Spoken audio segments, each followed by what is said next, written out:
wabarakatuh. Halo sahabat pintar, apa kabar? Semoga sehat ya, tetap semangat dan tetap menjaga protokol kesehatan.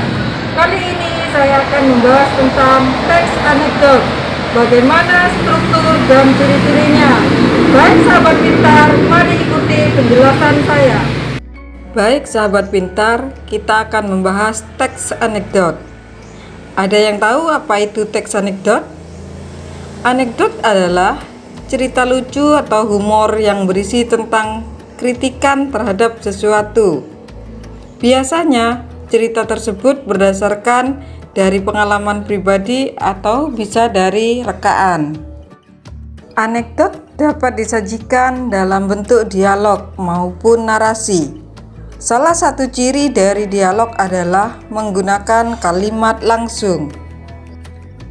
Sahabat pintar, sekarang kita akan membahas ciri-ciri teks anekdot. Ciri yang pertama adalah bersifat humor atau lucu. Jadi, teks anekdot itu kalimat atau isinya lucu yang bisa membuat orang tertawa. Yang kedua, bersifat menggelitik. Maksudnya adalah bersifat menghibur, yaitu mengandung komedi. Ciri yang ketiga adalah anekdot berisi kritikan. Apakah kalian sudah memahami bahwa salah satu perbedaan antara humor dan anekdot adalah pada fungsinya? Humor berfungsi untuk menghibur, sedangkan anekdot berfungsi untuk menyampaikan makna tersirat, biasanya berupa kritik. Ciri yang keempat, anekdot berisi tentang orang-orang yang penting bagi masyarakat, seperti tokoh politik, tokoh agama, selebriti, dan sebagainya. Ciri yang kelima, ceritanya mirip seperti dongeng. Jadi, anekdot selain kisah nyata juga berdasarkan rekaan atau hayalan. Ciri berikutnya adalah memiliki tujuan tertentu. Apakah teks itu tujuannya menyindir atau untuk menyampaikan pendapat kita agar pendapat kita didengar oleh masyarakat? Ciri terakhir adalah ada hewan dan manusia yang saling berhubungan. Contohnya, cara keledai membaca buku. Selanjutnya kita akan membahas struktur teks anekdot. Struktur yang pertama yaitu abstraksi. Abstraksi merupakan awalan dari cerita dan berfungsi memberi gambaran awal tentang cerita tersebut. Struktur yang kedua, orientasi. Orientasi merupakan latar belakang cerita anekdot itu terjadi. Yang ketiga, krisis. Krisis ini merupakan inti dari cerita anekdot.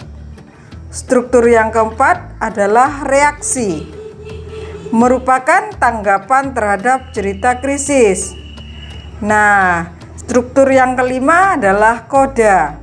Koda ini merupakan bagian ending atau akhir dari cerita anekdot.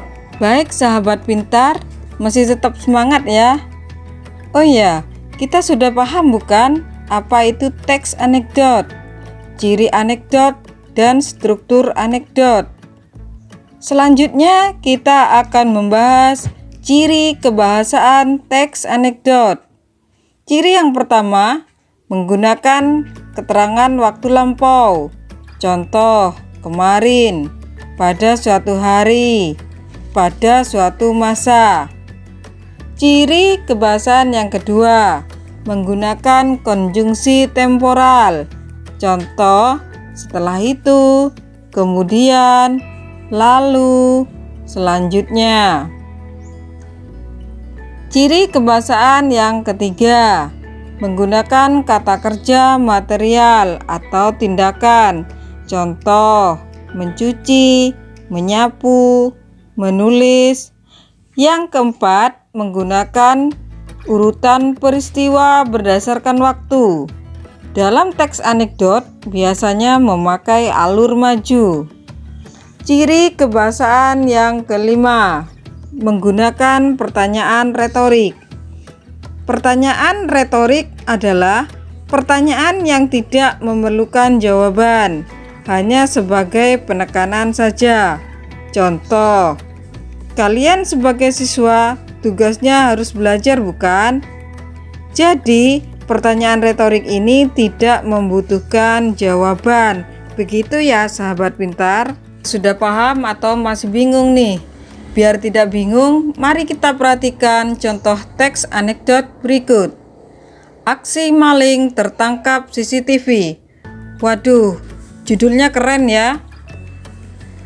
Seorang warga melapor kemalingan. Kata si pelapor, "Pak, saya kemalingan." Polisi menjawab, "Kemalingan apa?" Kata si pelapor, "Mobil, Pak. Tapi saya beruntung, Pak."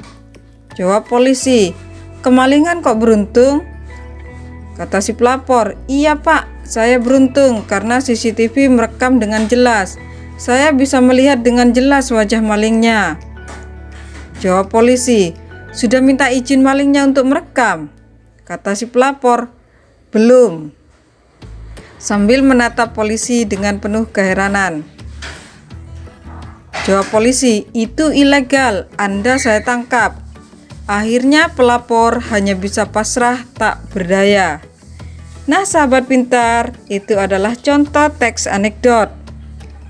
Seorang warga melapor kemalingan, itu adalah abstraksi. "Pak, saya kemalingan," itu adalah orientasi. CCTV merekam dengan jelas, itu termasuk krisis. Sedangkan sambil menatap polisi dengan penuh keheranan itu adalah reaksi. Kemudian pelapor hanya bisa pasrah tak berdaya, itu disebut dengan koda. Sampai di sini sudah paham bukan? Jadi sahabat pintar, teks anekdot itu memiliki ciri-ciri, struktur, dan ciri kebahasaan yang lain dibanding teks lainnya. Bagaimana sahabat pintar? Pentingkah belajar teks anekdot? Saya kira kalian bisa menyimpulkan sendiri. Bagaimana kalau kita belajar teks anekdot?